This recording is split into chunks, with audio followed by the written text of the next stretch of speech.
एका मिक्सरच्या जारमध्ये अर्धी वाटी पुदिना, अर्धी वाटी कोथिंबीर, 2 हिरवी मिरची टाकायचं।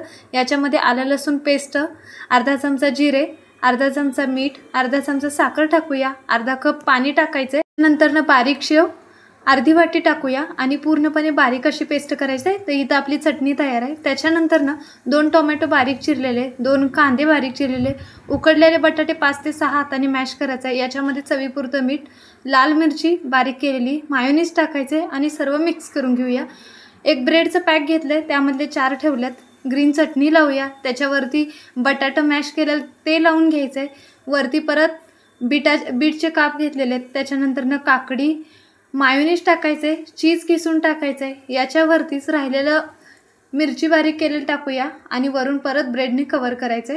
तव्यावरती तूप किंवा बटर टाकून एक 2 ते 3 मिनिटं दोन्ही साईडने खरपूस असं भाजून घ्यायचं। अशा प्रकारे आपलं सँडविच तयार आहे।